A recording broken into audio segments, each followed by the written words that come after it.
കാലഘട്ടത്തിലെ മുഹിയുദ്ദീൻ ശൈഖും റിഫാഇൻ ശൈഖുമെന്ന് നമ്മുടെ മശായിഖന്മാർ നമ്മളോട് സന്തോഷപൂർവ്വം മനസ്സിലാകുന്ന രൂപത്തിലുള്ള ഉദാഹരണത്തിലൂടെ പഠിപ്പിച്ചു തന്ന ഈ കാലഘട്ടത്തിൻ്റെ മുഹിയുദ്ദീൻ ശൈഖും റിഫായി ശൈഖുമാകുന്ന കോമാട്ടുചാലിൽ ഔല ഗ്ലോബൽ വില്ലേജിൽ നിന്ന് വന്നിട്ടുണ്ട് എന്നാണ് മൂപ്പര് പറയുന്നത്. ഇത് ഒരു വാർത്ത, ഈ അടുത്ത് കുറച്ച് വാർത്ത ഇങ്ങനെ പരന്നു നടക്കുന്നു വാട്സപ്പിലൊക്കെ. അതായത് ഒരു വ്യാജസിദ്ധൻ, കുരുവട്ടൂരിലെ വ്യാജസിദ്ധനെ കാണാനില്ല എന്നൊക്കെ പറഞ്ഞിട്ട് അത് ശരിവെക്കുന്ന രീതിയിലാണ് ഇപ്പോൾ നൗഷാദും പറയുന്നത്. എന്താണെന്ന് വെച്ചാൽ പണ്ടൊക്കെ ഇവരെ ഷെയ്ഖുനാനെ, അതായത് ഈ പറയുന്ന കോമാട്ടുചാലിൽ ഔലാനെ എല്ലാ സദസ്സിലും കിട്ടുമായിരുന്നു. ഇപ്പോൾ അതായത് മിറാജിലൊക്കെ കിട്ടുമായിരുന്നു. ഇപ്പോൾ അങ്ങനെ കിട്ടലില്ല. ഭാഗ്യം ഇപ്പോൾ വന്നിട്ടുണ്ട് എന്നാണ് പറയുന്നത്. വന്നത് എന്തിനാണെന്നുള്ളത് നമുക്ക് പറയാം. യഹ്യൽ ബുഖാരി തങ്ങളെ പടച്ചോനാക്കാനും അദ്ദേഹത്തിൽ അള്ളാഹു ഇറങ്ങിയിട്ടുണ്ട് എന്നുള്ള സാക്ഷാൽ അൽ ഇത്തിഹാദ് വൽ ഹുലൂൽ വാദം വാദിക്കാനാണ് ഇപ്പോൾ മൂപ്പര് വന്നിട്ടുള്ളത്. അതിന് പിന്നിൽ വലിയ നിഗൂഢ ലക്ഷ്യങ്ങളൊക്കെ ഉണ്ട്. അതവിടെ നമുക്ക് പറയാം. അപ്പോൾ ഈ കാര്യം പണ്ടൊക്കെ കിട്ടിയിരുന്നു, ഇപ്പോൾ കിട്ടലില്ല എന്നുള്ളത് വാർത്തയെ വാസ്തവമാക്കുന്ന രീതിയിലാണ് നമ്മുടെ നൗഷാദ് പറയുന്നത്. ആ തള്ളു കേട്ടിട്ട് നമുക്ക് വരാം. ശൈഖുനായുടെ കൂടെ മിഅ്റാജിൻ്റെ രാത്രിയിൽ അങ്ങനെ എപ്പോഴും അവസരം കിട്ടാറില്ല. ചില സമയങ്ങളിലൊക്കെ ശൈഖുന ഇരുന്ന് തരും.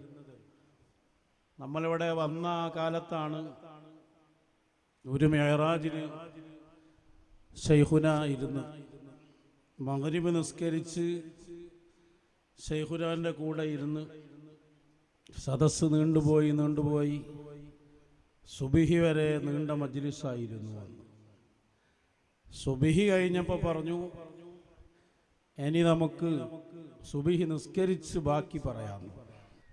അങ്ങനെ സുബിഹി നിസ്കരിച്ച് ആരും അറിഞ്ഞില്ല. അന്ന് രാത്രി പ്രത്യേകമായിട്ടുള്ള പല സദസ്സും അതുണ്ടായിരുന്നു. അങ്ങനെ നീണ്ട ഒരു മിഅ്റാജ് നമുക്ക് അന്ന് കിട്ടിയിരുന്നു. അങ്ങനെ സുബിഹി മുതൽ പിന്നെ ളുഹ്ർ വരെയിരുന്നു.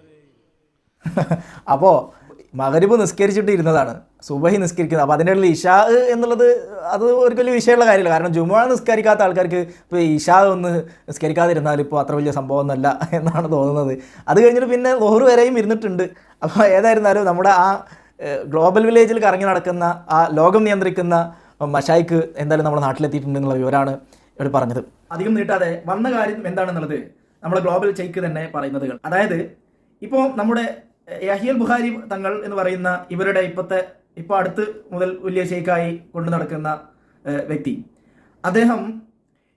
അദ്ദേഹം സിനിമയെ ഹലാലാക്കുന്ന രൂപത്തിൽ അദ്ദേഹം സിനിമയിൽ അഭിനയിച്ചിട്ടുണ്ടായിരുന്നു എന്നൊക്കെ പറഞ്ഞിട്ടുള്ള ഒരു പ്രസ്താവന ഈ അടുത്തുണ്ടായിരുന്നല്ലോ.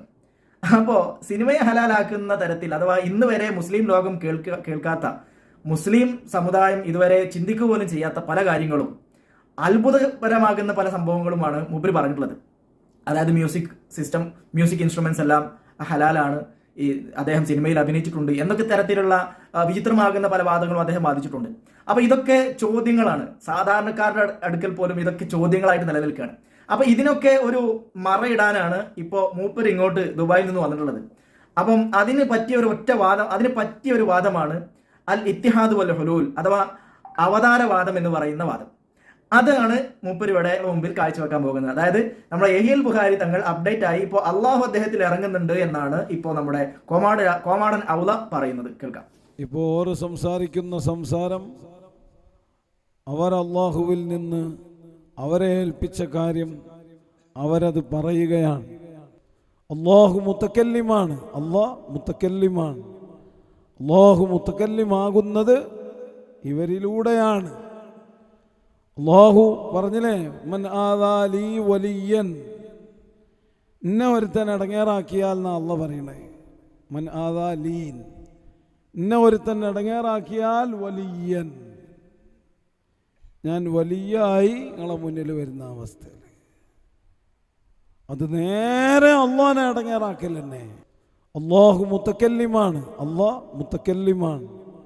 അള്ളാഹു മുത്തക്കല്ലിമാകുന്നത് ഇവരിലൂടെയാണ്. അള്ളാഹു പറഞ്ഞില്ലേ, മൻ ആദാലി വലിയൻ, ഇന്നെ ഒരുത്തൻ ഇടങ്ങേറാക്കിയാൽ എന്നാ അള്ളാഹ് പറയണേ. മൻ ആദാലീൻ, ഇന്നെ ഒരുത്തൻ ഇടങ്ങേറാക്കിയാൽ വലിയൻ, ഞാൻ വലിയായി നിങ്ങളെ മുന്നിൽ വരുന്ന അവസ്ഥയിൽ. അത് നേരെ അള്ളാഹിനെ ഇടങ്ങേറാക്കൽ തന്നെ. നേരെയാണ് കേട്ടോ, ഒരു വളവും തിരിവൊന്നുമില്ല. ആ ആളുണ്ടല്ലോ, അദ്ദേഹത്തിന് നേരെ അത് അല്ലാണ്ടായി കഴിഞ്ഞ് ഇനിയിപ്പോൾ വേറെ വളവും തിരുവൊന്നുമില്ല, ഇനിയിപ്പോൾ ഡയറക്റ്റ് തന്നെ, അത്രേ ഉള്ളൂ. അതല്ലേ നമ്മൾ ഇത്ര കർശനമാക്കി കഠിനമാക്കി ഓരോ ഭാഗം വന്നപ്പം ഞാൻ എൻ്റെ ജീവിതത്തിൽ ഇങ്ങനെ ഒച്ചട്ട് വർത്താനം പറഞ്ഞത് എനിക്ക് ഓർമ്മയില്ല. നമ്മളതിൻ്റെ ഗുരുതരമായ ഗൗരവമായ അപകടം മനസ്സിലാക്കാതെ പോയാൽ നമുക്ക് ഈ ഭൂലോകം തന്നെ നശിച്ചു പോകും, ലോകം തന്നെ അല്ലാതെ ആയിപ്പോകും. അപ്പോൾ ഇതാണ് പ്രിയമുള്ള സുഹൃത്തുക്കളെ അൽ ഇത്തിഹാദ് വൽ ഹുലൂൽ എന്ന് പറയുന്ന സാധനം. ഇനി അറിയാത്തവരാരെങ്കിലും ഉണ്ടെങ്കിൽ, വല്ല മുത്തല്ലിമീങ്ങളൊക്കെ നമ്മൾ ഷെറോലക്ക ഇതൊക്കെ പഠിക്കുമ്പോൾ ഇത് മനസ്സിലാവാത്തവരുണ്ടെങ്കിൽ ഇതൊക്കെ ഉദാഹരണം വെച്ച് നമുക്ക് പറഞ്ഞു കൊടുക്കാൻ പറ്റും. അത്രയും വ്യക്തമായ പ്രകടമായ കാര്യങ്ങളാണ് നടന്നുകൊണ്ടിരിക്കുന്നത്. അൽ ഇത്തിഹാദ് വൽ ഹുലൂലിനുള്ള അഥവാ അവതാരവാദക്കാർ ആരെന്ന് ചോദിച്ചാൽ പറഞ്ഞു കൊടുക്കാൻ പറ്റുന്ന പ്രകടമായ ഉദാഹരണമാണ് വട്ടൂരികൾ. ഇത് ബഹുമാനപ്പെട്ട സഅദുദ്ദീൻ തഫ്താസാനി തങ്ങൾ അവിടുത്തെ ഷറഹുൽ മഖാസിദിൽ ഇത് പറഞ്ഞിട്ടുണ്ട്. അവിടുന്ന് പറഞ്ഞത് കാണാം, വമിൻഹും, അതായത് ഈ പറയുന്ന അവതാര സിദ്ധാന്തക്കാർ അവരിൽപ്പെട്ടവരാണ് ബഅദുൽ മുത്തസവ്വിഫ, ചില കള്ള സൂഫികൾ. ആരാണവർ? അൽ ഖായിലൂന, അവർ പറയുന്നു ബി അന്ന സാലിക ഇദാ അംഅന ഫി സുലൂക്കി വ ഖാസത്തൻ ലി ജിഹത്തിൽ ഉസൂലി, ഒരു സാലിക്ക് അവൻ്റെ സുലൂക്കിൽ അങ്ങ് ആഴ്ന്നിറങ്ങി മുങ്ങിക്കഴിഞ്ഞാൽ ഹേയ് ഫറുബ്ബമാ യഹുല്ലുല്ലാഹു ഫീഹി, അപ്പോൾ പിന്നെ ചിലപ്പോൾ അല്ലാഹു സുബ്ഹാനഹു വ തആല അവനിൽ അങ്ങ് ഹാലാകും, അവനിൽ അങ്ങ് ഇറങ്ങും. എന്നിട്ട് ബഹുമാനപ്പെട്ടവരത് പറയുമ്പോൾ തന്നെ പറയാണ്, തആലല്ലാഹു അമ്മാ യഖൂലു ളാലിമൂന ഉലുബൻ കബീറ, അല്ലാഹു സുബ്ഹാനഹു വ തആല ഈ അക്രമികൾ പറയുന്നത് പോലെയൊന്നുമല്ലല്ലോ, അല്ലാഹു എത്രയോ മുകളിലാണ്, അത് കാര്യം വേറെ. എന്നിട്ട് ഇവർ ഉദാഹരണം പറയുന്നത് എന്താ? വക്കന്നാരി ഫിൽ ഹജരി ബിഹൈതു ലാ യതമായസു ഔ യത്തഹിദു ബിഹി ബിഹൈതു ലസ്നിയത വലാ തഗായുറ, ഒരു തീയിൽ കല്ലിട്ട് ആ കല്ല് പഴുത്ത് രണ്ടും രണ്ടാണെന്ന് വേർതിരിയാത്തതുപോലെ അങ്ങ് ആയിപ്പോകും. അങ്ങനെ വന്നു കഴിഞ്ഞാൽ വസഹ അൻ യഖൂല ഹുവ അന വ അന ഹുവ, അങ്ങനെ വന്നു കഴിഞ്ഞാൽ ഞാൻ അള്ളാഹു ആണ്, അള്ളാഹു ഞാനാണെന്ന് പറയൽ ശരിയാവും. വഹീന ഇതിൻ, ഈ അവസരത്തിൽ അങ്ങനെ വന്നാൽ പിന്നെന്താണ്? അപ്പോൾ വഹീന ഇതിൻ, ഈ അവസരത്തിൽ യർതഫിൽ അംറു വന്നഹിയോ, അപ്പോൾ പിന്നെ വിധിവിലക്കുകളൊന്നും അള്ളാഹ്ക്ക് വിധിവിലക്കുകളൊന്നും ബാധകമല്ലല്ലോ, അപ്പോൾ അത് ശരിയാവും. അള്ളാഹ്ക്ക് ഹറാമോ ഹലാലൊന്നും ഇല്ലാത്തതുപോലെ നമുക്കും ഹറാമും ഹലാലും ഒന്നുമില്ല എന്നുള്ളത് അങ്ങ് വരുത്തി തീർക്കും. സ്വാഭാവികമായിട്ടും വയലുഹറു മിനൽ ഖറാഇബി വൽ അജാഇബി മാ ലാ യുതസവ്വറു മിനൽ ബശരി, മനുഷ്യന്മാർക്ക് ഊഹിക്കാൻ പോലും പറ്റാത്ത, കണ്ടാൽ മൂക്കത്ത് വിരൽ വെച്ച് പോകുന്ന പല സംഭവങ്ങളും ഈ പറയുന്ന കക്ഷികളിൽ നിന്നുണ്ടാകും. ഫസാദുർ റഅയൈനി ഗനിയുൻ അനിൽ ബയാൻ, ഒരു മനുഷ്യന് വേറെ കൂടുതലൊന്നും വിശദീകരണങ്ങൾക്ക് ആവശ്യമില്ലാത്ത വിധം ഇത് തെറ്റാണെന്ന് കൃത്യമായിട്ട് ബോധ്യപ്പെടും. അത്തരത്തിലുള്ള പല സംഭവങ്ങളും ഈ വാദക്കാരിൽ നിന്നുണ്ടാകുന്ന ബഹുമാനപ്പെട്ട സഅദുദ്ദീൻ തഫ്താസാനി തങ്ങൾ പറയാണ്. ഇതന്നല്ലേ ഇപ്പോൾ ഈ പറഞ്ഞത്? ഇത് തന്നെയല്ലേ ഈ പറയുന്ന വട്ടൂരി പറഞ്ഞത്? എന്തിനാണ് ഇയാളിപ്പോൾ ഈ ഇത്തിഹാദ് ഹുലൂൽ വാദിക്കുന്നത് ഇവിടെ? കാരണം ഈ പറയുന്ന വ്യക്തി അഥവാ ബുഖാരി തങ്ങൾ, അദ്ദേഹം സിനിമ ഹലാലാണ് എന്ന രൂപത്തിൽ, മാത്രമല്ല അദ്ദേഹം സിനിമയിൽ അഭിനയിച്ചിട്ടുണ്ട് എന്നും അതുപോലെ തന്നെ മ്യൂസിക് ഇൻസ്ട്രുമെൻറ്റ്സ് എല്ലാം അതൊക്കെ അനുവദനീയമായ കാര്യങ്ങളാണ് എന്ന തരത്തിലാണ് അദ്ദേഹത്തിൻ്റെ വാദം. അപ്പോൾ ഇതൊക്കെ ചോദ്യമാണ്. ഇതൊക്കെ സാധാരണക്കാരൻ്റെ മനസ്സിൽ ഇതൊക്കെ ഹറാമാണെന്നുള്ളതിന് കൂടുതൽ കിതാബോ ഒന്നും ഓതേണ്ട ആവശ്യമില്ല. എല്ലാവർക്കും പ്രകടമായിട്ട് അറിയാൻ പറ്റും ഇതൊക്കെ ഹറാമാണ് എന്നുള്ളത്. അപ്പോൾ ഇതൊക്കെ നമുക്ക് അത്ഭുതമാണ്. ഇത് തന്നെയാണ് തഫ്താസാനി തങ്ങൾ പറഞ്ഞിട്ടുള്ളതും. ഇങ്ങനെയൊക്കെ അവർ വാദിക്കും.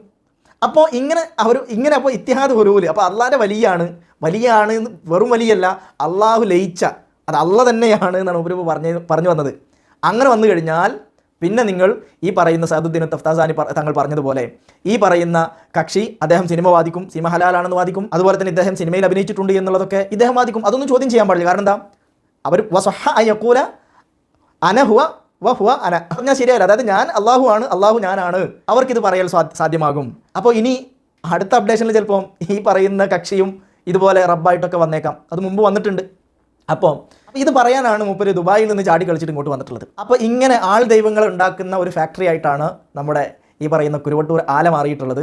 അപ്പോൾ ഈ വിടലൊക്കെ കേട്ടിട്ടാണ് ഈ പറയുന്ന നൗഷാദ് പറയുന്ന പോലെ സുബൈ വരെ ഇരുന്നതെന്ന് പറയുമ്പോൾ എത്രമാത്രം അതപ്പതിച്ച് പോയിട്ടുണ്ട് എന്നുള്ളതൊക്കെ നമുക്ക് മനസ്സിലാക്കാൻ സാധിക്കും. ഒക്കെ പറയുമ്പോൾ മലയാളം മനസ്സിലാകാത്ത ചില ബംഗാളികളാണോ അതിന് മുമ്പിൽ ഇരിക്കുന്നത് എന്നാണ് മനസ്സിലാകാത്തത്. അള്ളാഹു കാക്കട്ടെ.